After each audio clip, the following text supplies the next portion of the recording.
Good morning students. तो आज हम लोग क्या कहते हैं स्टार्ट करने वाले हैं चैप्टर 3। तो आज केवल चैप्टर 3 का हम लोग क्या करेंगे उसके इंट्रोडक्शन लेंगे, क्योंकि देखो चैप्टर सॉल्व करना वो सब अपनी जगह पे है, एक्सरसाइज तो हम लोग करेंगे ही करेंगे।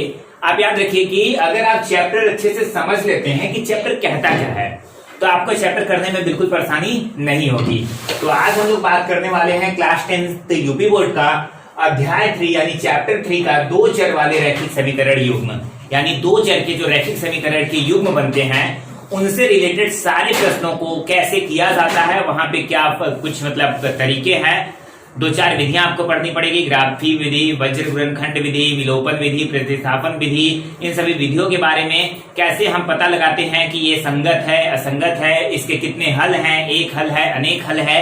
तो इन सभी चीजों के बारे में आज हम लोग बात करने वाले हैं। यानी इस चैप्टर का टोटल इंट्रोडक्शन यानी 1 से लेकर के एक्सरसाइज 3.1 से लेकर के 3.6 तक के बीच में जो कुछ भी है वो सारा कुछ हम आज केवल एक इंट्रोडक्शन के तहत पे जानेंगे। याद रखिए इसमें किसी भी एक्सरसाइज के क्वेश्चंस नहीं कराए जाएंगे, केवल आपको चैप्टर का इंट्रो दिया जाएगा। ठीक है, तो चलिए स्टार्ट करते हैं। तो देखिए पाठ का नाम है दो चर वाले रैखिक समीकरण युग्म। तो युग्म से पहले तो हमें यह जानना होगा कि आखिर ये दो चर वाले रैखिक समीकरण होते क्या है। तो दो चर वाले रैखिक समीकरण वो चर होते हैं जिसमें दो चर हो। ठीक है, हम बात करेंगे एक ऐसा समीकरण जिसमें दो चर हो, उसे क्या कहते हैं रैखिक समीकरण। दो चर देखिए जैसे कि x और y ले सकते हैं। ठीक है, ऐसे दो चर जहां पे हमें मिल जाए उसे हम क्या कहते हैं रैखिक समीकरण कहते हैं। रैखिक समीकरण जो है, अगर इसका एक एग्जांपल लेते हैं रैखिक समीकरण का, तो देखिए रैखिक समीकरण के एग्जांपल को हमेशा इस फॉर्म में लिखते हैं ax plus by plus c is equal to 0, जहां पे आपका ये जो a है a b व c क्या है, एक वास्तविक संख्या है। ठीक है, ये a b c क्या है आपका एक कांस्टेंट टर्म है यानी वास्तविक संख्या है। ठीक है, और आप याद रखिएगा a व b कभी भी 0 के बराबर नहीं हो सकता।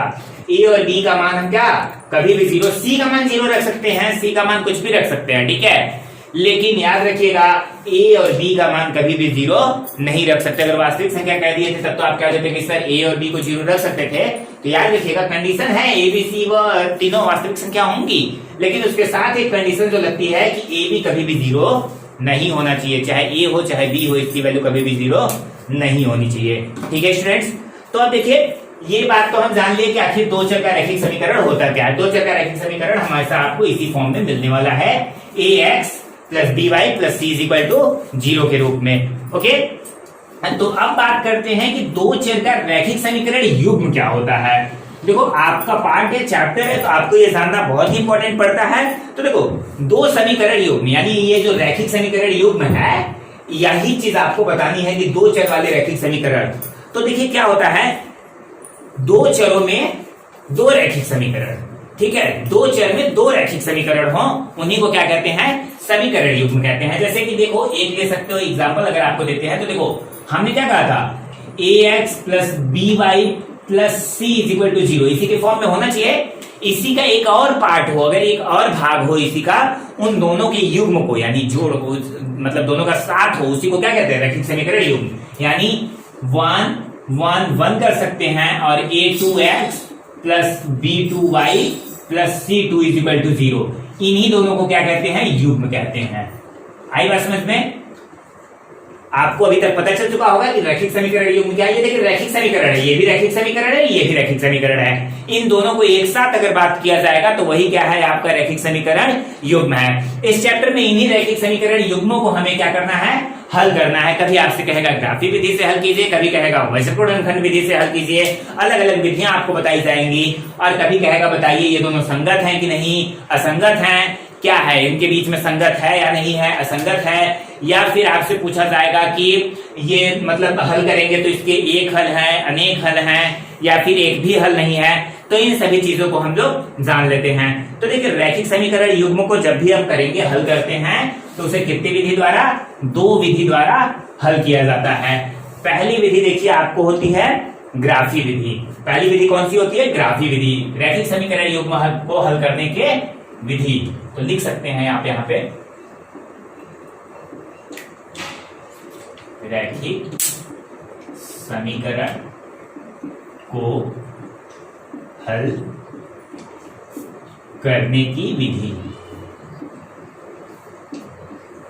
ठीक है, तो देखिए स्टूडेंट्स, अब यहां पे बात कर रहे हैं हम लोग रैखिक समीकरण को हल करने की विधि। तो इसके हल करने की देखिए दो विधियां हैं। पहला है आपका ग्राफी विधि और दूसरा क्या है, बीजगणितीय विधि। तो दोनों विधियों को देखिए यहां पे करते हैं, एक एक करके आपको समझाते हैं। पहले हम लोग बात कर लेते हैं ग्राफी विधि की। तो देखिए ग्राफी विधि क्या होता है।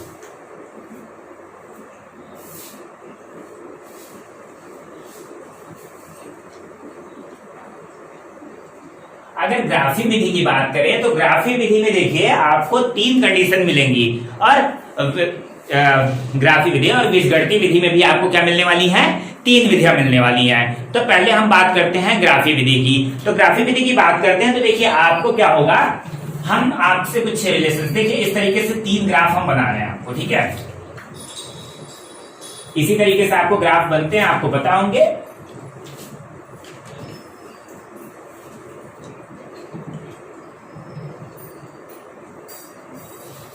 जैसा कि ये ग्राफ को हम फिल करके बताते हैं, आप लोग जानते होंगे कि किसमें क्या रहता है, इसमें प्लस प्लस वाले टर्म रहते हैं, इसमें ये जो होता है आपका प्लस प्लस हो जाता है, और इसमें पहले माइनस रहता है फिर प्लस रहता है, और इसमें क्या रहता है माइनस प्लस, और इसमें क्या रहता है, सॉरी यहाँ पे माइनस माइनस रहता है और यहाँ पे प्लस माइनस रहता है। ठीक है, ये चीज आपके इसमें फिल आउट किए जाते हैं, ऐसे टर्म को, इसमें प्लस प्लस वाले को, इसमें माइनस प्लस को, इसमें माइनस माइनस को, और इसमें प्लस माइनस को फिल करते हैं। ठीक है, और इसके साथ साथ अब देखिए ये तो फिल करना आपको बता दिया, ऐसे जब टर्म्स मिलेंगे, नंबर्स हमें मिलेंगे तब करना है। यहाँ पे आपने जो बताना है कि कब संगत होगा कब असंगत होगा, ये बात हमें यहाँ पे जाननी है। तो चलिए ये चीज जान लेते हैं कि कब हम कहेंगे कि ये संगत है और कब असंगत है। तो इस चीज में देखिए आपको तीन तरीके के ग्राफ बनेंगे। ठीक है, यही तीन तरीका के ग्राफ हमेशा आपको मिलेगा, जब भी आप किसी भी क्वेश्चन को सॉल्व करेंगे तो यही तीन तरीके के ग्राफ बनेंगे। तीनों को हम बना करके आपको बता रहे हैं। देखिए एक ग्राफ तो ऐसा मिलेगा जो किसी ने किसी एक बिंदु पे क्या किया हो, कट किया हो। दो लाइनें बनेगी, क्योंकि दो समीकरण थे हमारे पास, दो समीकरण होंगे तो जाहिर सी बात है आपको ग्राफ जब भी बनेगा दो लाइन का बनेगा। तो देखिए यहाँ पे कहीं ना कहीं ये दोनों एक दूसरे से अटैच हैं, मिल रहे हैं। ठीक है, और दूसरी कंडीशन जो आएगी उसमें क्या होगा कि मान लो यहां से गया और यहीं से वापस आ रहा है, कोई इधर से जा भी रहा है, इधर से इसी लाइन पे गया भी और इसी लाइन पे आया भी। ठीक है, ये गया और ये आया। तो अब जब ये गया आया दोनों एक ही लाइन पे हो गया, यानी जाना भी आना भी, तो क्या होगा, यहाँ पे भी एक अलग तरीके का ग्राफ बन गया। अब देखिए तीसरा होता है समांतर, यानी एक दूसरे को कभी कट ही ना करे, ये हो गया क्या, समांतर।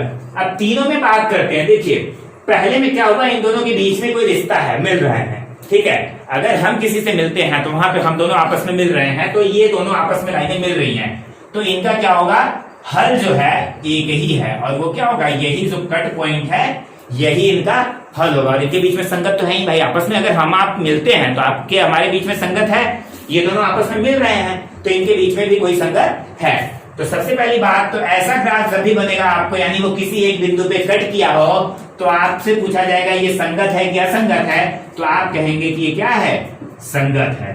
ठीक, पहली कंडीशन। दूसरी बात आप बताएंगे कि आपसे पूछा जाएगा कि इसके कितने हल हैं, तो आप कहेंगे इसका कितना हल है, केवल एक ही, और वो भी यही कट पॉइंट। इसका कितना हल है, एक हल है। इन दोनों समीकरण के कितने हल हैं, एक हल हैं। तो ये बात तो आपको पता चल गई इस ग्राफ से। अब दूसरे ग्राफ की बात करते हैं। दूसरे ग्राफ में आप देख रहे होंगे कि इसी लाइन पे गया और इसी लाइन पे आया, यानी यहाँ पे आपको कोई कट पॉइंट मिल रहा है, बिल्कुल मिल रहा है। ये भी कट पॉइंट है, ये भी कट पॉइंट, ये भी, ये भी, ये भी, ये भी। इसका हर एक पार्ट क्या है, हर एक बिंदु कट पॉइंट ही है। तो जो जो जितने हमें मिल रहे हैं, यानी इसके हल कितने मिल रहे हैं, यहाँ पे तो एक ही मिल रहा था और यहाँ पे इनफाइनाइट, अनंत मिल रहे हैं, यानी इसके कितने हल हैं, कई सारे हल हैं। और यहाँ पे जो संगत असंगत की बात करें तो यहाँ पे क्या है, संगत भी है भाई, आपस में दोनों मिल तो रहे ही हैं, चाहे एक पॉइंट पे, चाहे 1000 पॉइंट पे, चाहे करोड़ पॉइंट पे, लेकिन मिल तो रहे हैं। तो ये क्या है हमारा, सबसे पहले संगत डालेंगे कि संगत तो है ही नहीं भाई, और दूसरी बात अनेक हल हैं। कितने हल हैं इसके, अनेक। अच्छा, अब ये दो खत्म। अब बात करते हैं तीसरे की। तीसरा जरा आप ये बताओ कि ये कितने बिंदु पे कट कर रहा है। एक भी बिंदु पे कट कर रहा है नहीं। अब ये मत कहना सर यहाँ पे वो एक्सिस पे कट कर रहा है, अक्ष पे कट कर रहा है, एक्स के अक्ष पे, सॉरी वाई के अक्ष पे, एक्स के अक्ष पे। अक्ष नहीं, दोनों लाइन आपस में एक दूसरे को कट कर रही है, नहीं ये लाइन इस लाइन को कट करेगी। हम पहले ही बता दिए थे ये दोनों समांतर हैं, तो समांतर लाइनें आपस में कभी भी कट करती नहीं। तो अब पहली बात ये दोनों संगत है, हम आपसे कभी मिले ही नहीं, तो हमारे और आपके बीच में कोई संगत है? बिल्कुल नहीं है। तो ये क्या है? असंगत है। ठीक है, ये हो गया असंगत।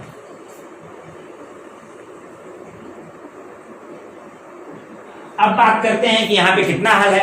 जब ये एक भी पॉइंट पे मिला ही नहीं तो हल कहेगा। ठीक है, अगर ये मिलता तब तो हम कहते कि हल है, मिला ही नहीं तो हल कहां? एक भी पॉइंट कट ही नहीं किया है, तो इसका कोई भी हल नहीं है, कोई हल नहीं है। ठीक है स्टूडेंट्स, तो देखिए ग्राफी विधि से 3 तरीके पता चले। पहला तरीका पता चला, ये था पहला तरीका आपका, जिसमें आपको पता चला अगर एक बिंदु पे कट करेंगे तो क्या होगा? संगत होगा, उसके एक हल होंगे। दूसरे में आपको ये बताया गया कि अगर वो एक ही लाइन पे गया ग्राफ और एक ही लाइन पे वापस आया तो वहां पे क्या होगा? संगत होगा, उसके अनेक हल होंगे। और तीसरी बात आपको बताई गई कि अगर वो दोनों एक दूसरे को कट ही नहीं की तो वो क्या होगा? असंगत होगा, उसका कोई भी हल नहीं होगा। इसे नोट कर सकते हो स्टूडेंट्स? ओके स्टूडेंट्स, तो अब बात करेंगे, देखिए अभी हम लोग ग्राफी विधि बात किए थे, अब बात करेंगे क्या? बीजगणितीय विधि। बीजगणितीय विधि भी सेम है, क्या कहते हैं? पैटर्न वही है, संगत आएगा, असंगत आएगा और फिर एक हल होंगे, अनेक हल होंगे, कोई भी हल नहीं होगा। लेकिन यहाँ पे क्या है? आपको ग्राफ वगैरह का इस्तेमाल नहीं करना है, आपको डायरेक्टली दिखाना पड़ेगा हल करके। तो देखिए हल करने की विधियां क्या होती हैं? पहला आपको कंडीशन चेक करना पड़ता है, a1/a2 is not equal to b1/b2।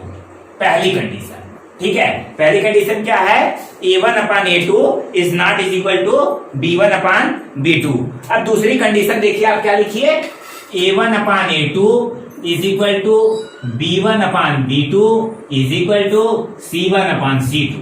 और तीसरी कंडीशन में आता है a1/a2 is equal to b1/b2 is not equal to c1/c2। ये तीसरी कंडीशन, ये दूसरी कंडीशन और ये रही हमारी पहली कंडीशन। अब आपके दिमाग में आ रही होगी ये a1 a2 कहां से आया सर? तो आपको याद होगा हम 2 समीकरण बताए थे, a1x plus b1y plus c1 is equal to 0, a2x plus b2y plus c2 is equal to 0। तो यही जो a1 a2 की वैल्यू होंगी यहाँ पे रखेंगे और चेक करेंगे कि इक्वल आया कि नहीं आया, तो उसके हिसाब से हम बताते हैं। क्वेश्चन करके हम लोग एक्सरसाइज में देखेंगे, यहाँ पे बस समझ लीजिए। अगर आपको देखिए ये कंडीशन मिली a1/a2 is equal to b1/b2, तो आप साफ साफ कह देंगे कि यहाँ पे क्या है भैया? ये दोनों संगत हैं, आपस में इन दोनों के बीच में रिलेशन है। ठीक है, लेकिन ये क्या है? इसमें केवल एक ही हल है, इसे याद रखना है। यहाँ पे अगर ये कंडीशन मिलती है तो आप कहोगे ये संगत है। ठीक है, संगत के साथ साथ एक हल है। अगर समीकरण से आपको ये पता चल गया कि a1/a2 is not equal to b1/b2, तो आप साफ साफ कह देना ये संगत है, और संगत होने के साथ साथ इसका एक ही हल है, केवल एक हल हो सकता है। अगर आपको ये कंडीशन मिली तो भी आप कहना कि ये संगत है। ठीक है, संगत तो है, लेकिन इसमें क्या कहना कि इसके अनेक हल हैं। ठीक है, इसके अनेक हल हैं, अनेक हल हैं। अब तीसरी बारी में आना, जैसा कि आप जान ही चुके होंगे कि पहला ये हो गया, दूसरा हो गया, तो तीसरा क्या होगा? ये असंगत है। ठीक है, असंगत है और इसका कोई भी हल नहीं है, नहीं है। आया स्टूडेंट समझ में? ठीक है, यहाँ पे आपको क्या था? बीजगणितीय विधि में भी वही 3 विधियां लगी थी, बस आपको चेक करना था। वहां पे ग्राफ के जरिए चेक करना पड़ेगा, आप ग्राफ बनाएंगे फिर चेक करेंगे। यहाँ पे आप क्या करेंगे? डायरेक्ट इसमें वैल्यू पुट करके, यानी उसका मान रख करके आप डायरेक्ट बता सकते हैं। अगर आपको देखिए a1/a2 is not equal to b1/b2 दिया तो संगत है, एक हल है उसके। a1/a2 b1/b2 c1/c2 तीनों आपस में बराबर हुआ तो भी संगत होगा, लेकिन उसके अनेक हल होंगे। और तीसरा अगर a1/a2 is equal to b1/b2 is not equal to c1/c2 दिया तो इसके ये असंगत है और इसका कोई भी हल नहीं है। इसे नोट कर सकते हो स्टूडेंट्स? ओके स्टूडेंट्स, तो देखिए बात करते हैं, अब अभी तक हम लोग पता कर लिए संगत, असंगत, एक हल, अनेक हल। अभी हमें उन्हीं रैखिक समीकरण युग्मों से बोलता है कि आप क्या कीजिए, ये पता कीजिए कि रैखिक समीकरण युग्म के x व y का मान निकालिए। ठीक है, सवाल आपसे पूछता है और x और y का मान निकालने को। तो देखिए x और y के मान निकालने के भी 4 तरीके हैं, आपसे चारों में से कोई एक कह सकता है कि इस विधि द्वारा निकालिए। पहली विधि तो देखिए आती है ग्राफी विधि। ठीक है, ग्राफी विधि जिस तरीके से मैं बताया, आपको ग्राफ बनाना पड़ेगा। आप ग्राफ बनाएंगे, इस तरीके से ग्राफ बनेगा, वो ग्राफ किसी एक पॉइंट पर कट करेगा, जिस पॉइंट पे कट करता है वहीं से हम x और y की वैल्यू निकाल लेते हैं। ठीक है, तो अभी हम एक क्वेश्चन के जरिए पता करेंगे कि कैसे ग्राफी विधि पता करते हैं। ठीक, अब दूसरी बात पता करते हैं कि बीजगणितीय विधि। जैसा कि आप जानते हैं, दो ही विधि आपने देखी है, एक ग्राफी विधि, एक बीजगणितीय विधि। तो ग्राफी विधि में तो ग्राफ बनेगा, लेकिन अगर बीजगणितीय विधि की बात करते हैं तो बीजगणितीय विधि में कुछ नहीं है, वो अपने आप को 3 भागों में विभाजित कर दिया है। पहला प्रतिस्थापन विधि में, दूसरा विलोपन विधि में, तीसरा वज्र गुणनखंड विधि में। तो देखिए प्रतिस्थापन विधि में कोई भी फॉर्मूला, कोई भी कुछ नहीं है, केवल कुछ स्टेप्स हैं जिन्हें आपको क्या करना है, फॉलो करना है। तो वो स्टेप हम अभी एक क्वेश्चन के जरिए देखेंगे, एक क्वेश्चन सॉल्व करेंगे जिससे हम लोग x और y का मान निकालेंगे। तो हम सीख जाएंगे कि आखिर प्रतिस्थापन किस स्टेप पे वर्क करता है। दूसरी बात करें तो विलोपन आता है। प्रतिस्थापन के बाद विलोपन की बात करें तो विलोपन में भी कुछ भी नहीं है, केवल स्टेप्स हैं। और अभी हम लोग एक क्वेश्चन के जरिए इसे भी देखेंगे कि आखिर विलोपन में कौन सा वो स्टेप है। तीसरी बात करते हैं वज्र गुणनखंड में, इसमें कोई भी स्टेप नहीं है, केवल आपको क्या करना है, x और y का ये फॉर्मूला रख देना है। जैसा कि आप जानते हो a1 a2 कैसे निकालते हैं, ये तो अभी आप जान ही गए। ठीक है, तो ये हम एक फॉर्मूला रख देंगे डायरेक्टली, x का मान के लिए ये फॉर्मूला, y के मान के लिए हमारा x और y का मान निकल जाएगा। याद रखिए, एग्जाम में अगर इस तरीके से आपको क्वेश्चन देता है कि x और y का मान निकालिए, तो आप क्या कीजिएगा, पहले देखिएगा कि किस विधि से बोला है, प्रतिस्थापन, विलोपन, वज्र या फिर ग्राफी, तीनों में से कौन सी विधि सॉल्व करने को बोला है। अगर आपको कोई भी विधि सॉल्व करने को नहीं बोला है तो मेरा फेवरेट विधि जो है, यानी सबसे अच्छा जो प्यारा लगता है मुझे, इस विधि से मैं किसी भी सवाल को बहुत आसानी से और बहुत जल्दी से कर लेता हूँ। और सबसे जो बोरिंग लगता है वो है वज्र गुणनखंड विधि। ठीक है, और ग्राफी विधि भी उसी में आ जाता है, लेकिन ग्राफी विधि फिर भी ठीक चला जाता है। वज्र मुझे सबसे मतलब अगर बोले तो टाइम वेस्टिंग विधि लगती है, और ये जो है विलोपन विधि है, ये मुझे बहुत ही आसान लगती है। तो आपको अभी चारों विधि बता रहा हूँ और आप कमेंट करके जरूर बताना कि आपको इन चारों में से कौन सी विधि सबसे ज्यादा अच्छी लगी और सबसे ज्यादा अच्छे से समझ में आई। देखिए स्टूडेंट्स, एक बात याद रखिएगा, आपको किसी भी विधि से बोले आपका आंसर सेम आना चाहिए। तो हम एक क्वेश्चन लेंगे, उसको इन चारों पे फॉलो अप करेंगे, और अगर एक बार हमारा x और y का जो भी मान आ गया वो सब में क्या आना चाहिए, सेम आना चाहिए। ठीक है स्टूडेंट्स, अगर हमारा x और y का मान सपोज दैट ग्राफी विधि से सॉल्व किए, x का मान 3 आ गया, y का मान 7 आ गया, तो इसमें भी x का मान 3 आना चाहिए, y का मान 7 आना चाहिए, इसमें भी x का मान 3, y का मान 7, इसमें भी x का मान 3 और y का मान 7 आना चाहिए। ठीक है स्टूडेंट्स, तो चलिए इसे नोट कर लीजिए, फटाक से नोट करो। ओके स्टूडेंट्स, तो अब देखिए क्वेश्चन हम ले चुके हैं, छोटा सा ही क्वेश्चन लिए ताकि आपको जल्दी जल्दी समझा दिया जाए, सारे पे यही स्टेप और यही प्रूफ लागू होगा। तो देखिए क्वेश्चन है हमारे पास x plus y is equal to 10, x minus y is equal to 4। ठीक है, अब यहाँ पे हम इसे सबसे पहले किस विधि से सॉल्व करने वाले हैं, ग्राफी विधि से सॉल्व करने वाले हैं। ग्राफी विधि से सॉल्व करके देख लेते हैं इसके x और y का मान क्या आता है। तो देखिए जब ग्राफी विधि से सॉल्व करेंगे आप, तो दोनों के लिए अलग अलग एक बॉक्स बना लीजिए। पहला देखिए x plus y is equal to 10 के लिए क्या कहते हैं, आपको एक बॉक्स बनाना पड़ेगा। ये मैंने बना लिया एक बॉक्स। ठीक है, आपको भी इसी तरीके से एक बॉक्स बनाना पड़ेगा, जिसमें आप इस तरीके से करेंगे, ऊपर x लिख दीजिए, नीचे y। आप ऊपर अपने मन से कोई भी वैल्यू ले सकते हैं, मतलब x की वैल्यू चाहे y की वैल्यू, किसी एक की वैल्यू आप अपने मन से रख लीजिए। तो चलिए x की वैल्यू हम लोग अपने मन से रख लेते हैं, x की एक बार 0, एक बार 1, एक बार 2। देखिए ग्राफी विधि से सॉल्व करने के लिए आपको कम से कम 2, यानी कम से कम 2 वैल्यू लेनी पड़ेगी x की अपने मन से, और ज्यादा से ज्यादा 1000 ले लो, कोई फर्क नहीं पड़ता। ठीक है, लाख भी ले लेना अगर आप उतना लंबा करना चाहते हो तो, लेकिन कम से कम 2 आपके पास वैल्यू होनी चाहिए। तो चलिए हम 3 ले चुके हैं, अब इसे सॉल्व करते हैं। तो देखिए पहला वाला सॉल्व कर रहे हैं, यहाँ पे x इज इक्वल टू अगर 0 रखा जाएगा, क्या रखा जाएगा, x इज इक्वल टू 0 होगा, तो यहाँ पे 0 plus y is equal to 10, यानी y इज इक्वल टू कितना आ जाएगा, 10। यानी जब हम लोग x की वैल्यू 0 रखें तो y की वैल्यू कितना आ गई, 10। ठीक है, अब रखते हैं x की value 1, x is equal to 1 रखते हैं, तो 1 plus y is equal to 10, यानी y is equal to 10 minus 1, y is equal to 9। y की वैल्यू कितनी आ गई? 9 आ गई। अब बात करते हैं कि अगर x इज इक्वल टू क्या रखते हैं 2, तो 2 plus y is equal to 10, y is equal to 10 minus 2, यानी y इज इक्वल टू कितना आ गया? 8 आ गया स्टूडेंट्स। तो यानी अब y की वैल्यू कितनी आ गई? 8 आ गई। ये तो था हमारा पहला स्टेप, सॉल्व किए तब का सोल्यूशन कंप्लीट हो गया। अब देखिए हम लोग इसी के आगे करते हैं सॉल्व, और क्या करते हैं अब इसको सॉल्व करते हैं x minus y is equal to 4 को। इसके लिए भी आपको क्या करना पड़ेगा? एक बॉक्स बनाना पड़ेगा, और बॉक्स में इसी तरीके से करना पड़ेगा आपको x और y, और फिर ये 3 लाइनें मैंने फिर से ले ली, 3 बॉक्सेस। अब यहाँ पे फिर से क्या कीजिए आप x और y के अपने मन से मान रख लीजिए। चलिए 0 1 2 आप यही नहीं कुछ भी रख लेना, आपके मन के मुताबिक है, ठीक है। हमें ज्यादा अच्छा लगता है क्योंकि आसानी से सवाल हो जाता है, छोटे छोटे नंबर रहते हैं। तो देखो अब x इज इक्वल टू 0 रखना है, तो x का मान 0, x इज इक्वल टू 0 जैसे ही हम लोग रखेंगे तो देखिए x इज इक्वल टू 0 रखने पे तो 0 minus y is equal to 4, यानी y is equal to minus का 4, ये माइनस वाई उधर चला जाएगा, ठीक है, यानी -4 आ गया। अब बात करते हैं x इज इक्वल टू अगर 1 रखते हैं तो x इज इक्वल टू 1 रखेंगे, 1 minus y is equal to 4, minus y is equal to 4 minus 1, यानी y इज इक्वल टू कितना आ जाएगा? माइनस का 3। इस माइनस को उस साइड भेज दिए, तो यहाँ पे माइनस का 3। अब तो पता चल गया होगा यहाँ पे कितना आने वाला है, लेकिन फिर भी चेक कर लेते हैं। 2 देखिए 2 minus y is equal to 4, minus y is equal to 4 minus 2, यानी y is equal to minus का 2। तो ये तीसरा आ गया माइनस का 2।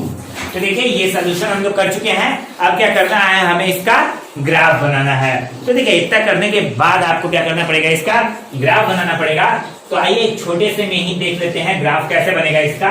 ये देखिए एक लाइन ऐसे खींच लेनी पड़ेगी जैसे आपको ग्राफ बनाया जाता है एग्जाम में, वैसे आपको ग्राफ वगैरह मिलेगा अगर ग्राफ से विधि दिया रहेगा तो। यहाँ पे देखिए थोड़ा ग्राफ में कोई मेरे पास मेजरमेंट नहीं है, कोई यहाँ पे ग्राफ नहीं है, थोड़ा बहुत इधर उधर हो सकता है, तो उससे आप नहीं मेजर करेंगे। अब एक अंदाज के हिसाब से देखिए क्या करते हैं, यहाँ पे ले लेते हैं, हमें ऊपर 10 तक चाहिए, 1, ठीक है, 2 3 4 5 6 7 8 9 10, ठीक है।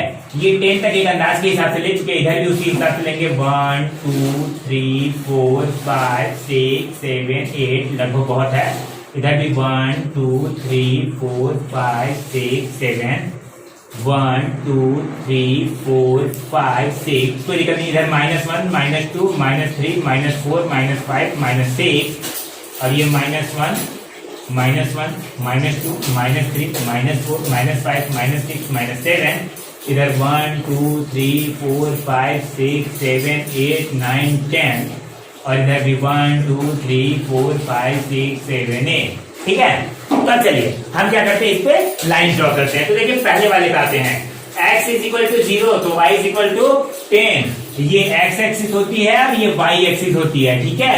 तो देखिए x इज इक्वल टू 0, 0 यहाँ पे होता है, ये 0 है, ठीक है, तो x की लाइन यानी 0 पे चलेगी, और y is equal to 10, y चला गया 10 तक, यानी पहला बिंदु यहाँ पे मिला जिसका नाम क्या हो गया 0 10, ठीक है। और दूसरी बिंदु क्या करिए 1 से 9, यानी दूसरी बिंदु यहाँ पे मिली जिसका नाम हो गया 1 9, और तीसरी बिंदु क्या करिए 2 से 8, यानी 2 से 8, ये रहा तीसरा बिंदु जिसका नाम हो गया 2 से 8। अब इसको अगर हम एक सीधी लाइन खींच देते हैं तो ये देखिए एक सीधी लाइन इस तरीके से कुछ ड्रॉ होकर के आ जा रही है, ठीक है। ये जहां पे 3 पॉइंट्स हमें मिले थे, पहला यहाँ, दूसरा यहाँ और तीसरा यहाँ, ठीक है। अब बात करते हैं इससे, तो 0 से -4, x 0 y -4, यानी पहला पॉइंट हमें यहाँ पे मिला जिसका नाम था 0 -4, ठीक है। और दूसरा पॉइंट क्या दे रहा है 1 -3, यानी दूसरा पॉइंट हमें यहाँ पे मिला जिसका नाम था 1 -3, ठीक है। अब तीसरा पॉइंट की बात करते हैं तो 2 -2, यानी यहाँ पे मिला हमें, और इसका नाम क्या रखा गया 2 -2, ठीक है। ये 3। अब इसको भी क्या करेंगे हम, सीधे एक लाइन खींच देंगे, ये लीजिए इससे भी सीधी लाइन खींच दी गई, ठीक है। तो ये जब सीधी लाइन खींच दी गई तो आप देख रहे हैं कि ये कहाँ पे लगभग मिल रही है आपको, ये 7 और ऊपर थोड़ा सा ये और जा रहा है, ऐसे करेंगे तो ये थोड़ा आ जाएगा। इस लाइन को थोड़ा सीधा लाइए, ठीक है, और इसको थोड़ा ऊपर ले जाइए ऐसे, तो ये देखिए 3 के आसपास का लगभग उतना ग्राफिक विधि नहीं है, तो अगर ये आप ग्राफ पे सही से बनाएंगे तो ये जाकर के जो यहाँ पे पॉइंट कट करेगा ना, ये 7,3 पे, सॉरी हाँ 7,3 पे क्या करेगा, कट करेगा। किस पे, 7,3 पे आपका ये बिंदु कट करेगा। तो ये जो पॉइंट होगा मतलब यहाँ पे जो होगा ये 7 होगा, पहले x वाली लिखते हैं, और यहाँ वाला जो होगा वो 3 होगा, यानी लगभग ये यहाँ पे आकर के कट करेगा। ग्राफ पे बनाइएगा, चेक कर लीजिएगा। तो यहाँ पे से हम क्या देंगे कि x इज इक्वल टू 7 और y इज इक्वल टू कितना आ गया, 3 आ गया। ठीक है, x इज इक्वल टू 7 और y इज इक्वल टू 3 आ गया। अब क्या करेंगे, हम इस विधि को आप इसे नोट कर दो फटाक से स्टूडेंट्स। ओके स्टूडेंट, तो देखिए सेम क्वेश्चन है, यहाँ पे आपका x इज इक्वल टू कितना आया था, आंसर की बात करते हैं तो यहाँ पे लिख देते हैं x इज इक्वल टू आ गया था 7 और y इज इक्वल टू कितना आ गया था 3। इस चीज को याद रखिएगा। अब देखिए हर बार क्या आने वाला है, वही आंसर आने वाला है। अभी तो ग्राफिक विधि में था, थोड़ा सा इधर उधर हुआ था, तो उसे आप ग्राफ पे बनाएंगे तो यही आएगा। ठीक है, लेकिन अब बात करते हैं, देखिए इसी को प्रतिस्थापन विधि से सॉल्व करते हैं, यानी बीजगणितीय विधि में आ गए। बीजगणितीय विधि का पहला विधि उठाए हैं प्रतिस्थापन विधि। तो प्रतिस्थापन विधि का स्टेप हम बताए थे, उसमें कोई फॉर्मूला है नहीं, स्टेप पे है। तो स्टेप पे क्या करेंगे, हम लोग इसे सॉल्व करते हैं। तो देखो स्टेप पे क्या कहते हैं, सॉल्व करेंगे तो स्टेप पे सॉल्व करते हैं। तो देखो पहला स्टेप क्या कहता है कि समीकरण 1 को आपको क्या करना है, उठाना है और उसे x में या y में चेंज कर देना है, यानी उसकी सभी वैल्यूज को उस साइड कर देना है, केवल x या y को इस साइड रखना है। तो देखिए समीकरण 1 से, चलिए हम लोग समीकरण 1 से सॉल्व कर लेते हैं। तो समीकरण 1 से, तो देखिए समीकरण 1 क्या है आपका, x minus y is equal to 10 है। ठीक है, sorry x plus y is equal to 10 है। तो x को इधर रखते हैं, चाहे y को इधर रखिए, एक ही बात है, और y को उधर भेज देते हैं। तो 10 माइनस वाई, ठीक है, 10 पहले से ही था और माइनस में y चला गया, तो 10 माइनस वाई, ये x is equal to 10 minus y. ठीक है, अब देखिए क्या करना है आपको, 10 माइनस वाई, ये चीज हो गया आपका समीकरण 3। इसे मान लीजिए कि समीकरण क्या हो गया, 3 हो गया। अब इस समीकरण 3 को किस में रखिए, 2 में। समीकरण 3 के मान को, समीकरण 3 को समीकरण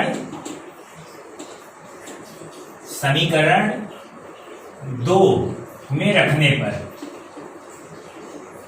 अब देखिए 2 में रखते हैं तो क्या हो जाएगा, 2 क्या है, x है, x की जगह पे आपको रख देना है 10 माइनस वाई। ठीक है, minus y is equal to 4। ठीक, तो अब देखिए माइनस वाई 2y माइनस का 2y इज इक्वल टू 4। 10 को इधर मिला देते हैं, माइनस का 10 माइनस का 2y is equal to minus का 6, minus minus cancel, 2 cancel, y is equal to कितना आ गया, 3। अब y का वैल्यू क्या करेंगे, y का वैल्यू समीकरण 3 में रखने पर, तो देखिए y का मान समीकरण 3 में रखने पर, तो समीकरण 3 है क्या, x माइनस 10y, तो x is equal to 10 minus y का मान कितना है, 3 इज इक्वल टू 7, यानी आप यहां पर लिख सकते हो x इज इक्वल टू 7। तो देखा आप लोगों ने, सेम आंसर आया, x का मान कितना आ गया 7 और y का मान 3। प्रतिस्थापन विधि की स्टेप समझ में आई क्या थी, प्रतिस्थापन विधि की स्टेप कुछ भी नहीं थी, केवल आपको क्या करना है, पहले समीकरण को चेंज कर देना है x या y में। तो हम x में चेंज कर दिए, फिर उससे सॉल्व करेंगे समीकरण 3 को, फिर जो नया समीकरण बनेगा उसे 2 में रख देंगे। तो हमें अगर x में चेंज किए रहेंगे तो y की, y में चेंज किए रहेंगे तो x की वैल्यू आ जाएगी। जो भी वैल्यू आएगी उसको समीकरण 3 में रख देंगे तो हमारी दूसरी की वैल्यू भी आ जाएगी। ठीक है, ये था प्रतिस्थापन का स्टेप। अब बात करते हैं विलोपन। देखिए अब बात क्या करते हैं, विलोपन की। हाँ, आ गया मेरा सबसे फेवरेट। इसी से हम अक्सर क्या कहते हैं, जो भी होता है आपको, हमें कोई देता है मतलब समीकरण युग्म का क्या कहते हैं, आप x और y का मान निकाल दीजिए, तो हम सबसे अच्छा ये करते हैं और अपने स्टूडेंट्स को भी सजेस्ट करते हैं कि अगर आपको कोई भी विधि ना बोले कि बस गुणनखंड आप इससे कीजिए, तो आप क्या कीजिए, विलोपन विधि लगा दीजिए। विलोपन विधि देखिए हर जगह इस्तेमाल करते हैं हम लोग। तो सबसे पहले विलोपन विधि स्टार्ट करते हैं। देखिए दूसरी वाली विधि है ये। विलोपन विधि में देखिए आपको एक समीकरण दिया था, 2 समीकरण, तो समीकरण 1 माइनस 2 से, ठीक है, आप क्या कीजिए 1 और 2 को माइनस कर दीजिए। जरूरी नहीं है आप हर बार माइनस ही कीजिए, एक दो से मतलब आपको जैसे भी हो, यहां से आप इस तरीके के क्वेश्चन सॉल्व किए हैं तो देखिए आप क्या करेंगे, x plus y is equal to 10, x minus y is equal to 4। Minus करना है तो माइनस का साइन, माइनस रहेगा तो प्लस का साइन, और यहाँ पे माइनस का साइन, प्लस माइनस कैंसिल, ये जुड़ जाएगा तो कितना हो जाएगा 2y इज इक्वल टू 10 में से 4 जाएगा तो 6 कट जाएगा, y इज इक्वल टू कितना आ गया 3 आ गया। अब इस y का मान किसी भी समीकरण में रख दीजिए, समीकरण एक या तो किसी में, तो एक में रखने पर तो देखिए समीकरण एक में रख देते हैं तो x is equal to x plus y is equal to 10, x plus 3 is equal to 10, x is equal to 10 minus 3, x is equal to 7। x की वैल्यू 7 आ गई और y की वैल्यू 3 आ गई, सेम आया, x की 7 y की 3, x की 7 y की 3। स्टूडेंट्स तो अब तीसरी विधि हम लोग सॉल्व कर लेते हैं वज्र गुणनखंड विधि से। अब देखिए तीसरी विधि हम लोग सॉल्व करेंगे वज्र गुणनखंड विधि। तो वज्र गुणनखंड विधि में देखिए क्या है, आपको सबसे पहले इसे क्या करना पड़ेगा, इस फॉर्म में लिखना पड़ेगा a1 x प्लस, यानी a1 लिखने की जरूरत नहीं है, ax plus by plus c is equal to 0, इस रूप में आपको लिखना पड़ेगा, यानी इज इक्वल टू के 0 लाना पड़ेगा। तो देखिए इज इक्वल टू के 0 ला देते हैं, पहले वाले को लिखेंगे हम लोग, इसे लिख देंगे x प्लस वाई, 10 को इधर ला देंगे माइनस 10 इज इक्वल टू 0, समीकरण 1 बन जाएगा। और इसे क्या कर देंगे, इसे लिख देंगे x minus y minus 4 is equal to 0, ये समीकरण 2 बन जाएगा। तो अब देखिए समीकरण 1 से आपको a1 b1 पता चलेगा, समीकरण 1 से, तो देखिए समीकरण 1 से a1 का मान लिखते हैं तो a1 इज इक्वल टू कितना दिया है, x के सामने कुछ भी नहीं है 1, b1 कितना दिया, y के सामने भी कुछ भी नहीं है तो 1। अब c1 कितना दिया हुआ है, c1 is equal to minus का 10 दिया, माइनस का 10। अब समीकरण 2 से, तो समीकरण 2 से देखिए क्या मिल जाएगा, a1 इज इक्वल टू 1, अब b1 इज a2, अब b2 is equal to minus 1, c2 is equal to minus 4। ठीक है, ये हमें वैल्यू मिल गए। अब हमें क्या करना है, x और y का मान निकाल देना है। ठीक है, x और y का मान निकालना है तो x के फार्मूला क्या होता है, देखिए x का फार्मूला होता है, यहां पे हम लोग लिख देते हैं, चलिए यहीं पे भी x इज इक्वल टू होता है b1 c2 minus b2 c1 बटे a1 b2 minus a2 b1, ये फॉर्मूला होता है। यहां पे x इज इक्वल टू मान रख देंगे, मान क्या है b1 1 multiply c2 minus 4 minus, अब क्या लिखना है b2 माइनस का 1 है, मल्टीप्लाई c1 माइनस का 10 बटे करेंगे a1 1 मल्टीप्लाई b2 कितना है b2 minus 1 minus a2 1 multiply b1 1। अब इसका वैल्यू लिख देंगे पूरा, तो देखिए कितना हो जा रहा है, माइनस का 4 माइनस माइनस प्लस 10 और माइनस आ गया बाहर तो माइनस का 10 बाई 1 यानी माइनस का 1, और क्या हो जाएगा यहाँ पे -1 इस इक्वल टू करेंगे तो माइनस का 14 बाई माइनस का 2, माइनस से माइनस 2 से 2 कितना आ गया, x इज इक्वल टू 7 बटा 7 टाइम्स में, यानी x इज इक्वल टू कितना आ गया 7। आया वही आंसर। अब y का मान, तो ऐसा कुछ भी नहीं है कि अब x का कहीं तो उठा करके पुट कर दो y का मान आ जाएगा, हालांकि x का मान उठा करके इन दोनों में से किसी में पुट कर दो आ जाएगा, लेकिन अगर वजह स्थापित कर दोगे तो x के लिए ये, y के लिए यही अपनाना पड़ेगा आपको। ठीक है, यही इसका सबसे बोरिंग चीज है जो कि नहीं अच्छा लगता। अगर x को उठा करके हम इसमें रख दे तो y का मान आ जाएगा, इसमें भी रख देंगे तो भी आ जाएगा, लेकिन कहना नहीं, ऐसा नहीं करना है आपको, y वाले पे पुट आउट करना है। तो देखिए y वाले पुट आउट करते हैं, y पे पुट करेंगे, y इज इक्वल टू दिया हुआ है c1 a2 minus c2 a1 बटे a1 b2 minus a2 b1। अब देखिए मान रखते हैं, y is equal to c1 का मान कितना दिया है, c1 minus 10 into a2 A2 minus 1 minus C2 minus 4 into A1 1 बटे यही चीज रहेगा पूरा 1 इंटू माइनस 1 माइनस 1 इंटू 1, क्योंकि इसके दोनों डिनोमिनेटर दोनों सेम है, ठीक है। यही एक प्लस पॉइंट है कि थोड़ी सी जल्दी हो जाती है, डिनोमिनेटर सेम होता है। y इज इक्वल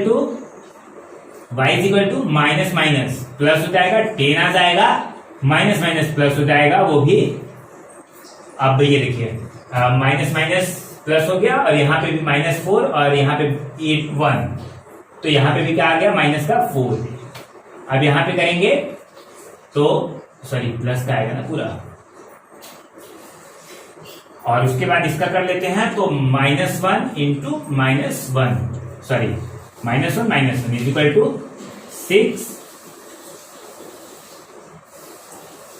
6 बाई, तो यहाँ पे 6 बाई माइनस का 2, कट करने पे 1 सेकंड कहीं मिस्टेक हो गई होगी वैल्यू पुट करने में। C1 चेक कीजिए, C1 हमारा माइनस का 10 है और A2 1 है, और हम लोगों ने यहाँ पे -1 पुट कर दिया गलती से, ठीक है।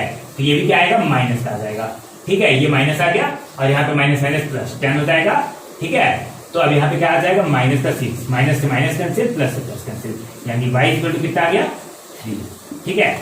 यही देखिए इसमें सबसे ज्यादा प्रॉब्लम होती है, वैल्यू पुट करने में हमसे अक्सर मिस्टेक हो जाती है, और ये कोई ऐसा नहीं है A1 A2 B1 B2 C1 C2 और एक सीरीज से लिखा होता तो समझ में आता है B1 C2 B2 C1।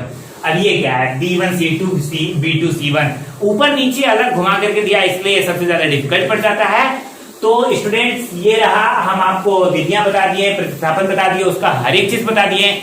I hope कि इससे आप इस एक्सरसाइज के सारे क्वेश्चंस अभी से कर सकते हो, बिना मेरे स्टार्ट किए या फिर बिना किसी वीडियो को देखे। आप एक बार ट्राई करो एक्सरसाइज को करने की। वैसे अब नेक्स्ट वीडियो में फिर से मिलते हैं, हम क्या कहते हैं अलग एक्सरसाइज लेकर के, तब तक के लिए धन्यवाद स्टूडेंट्स।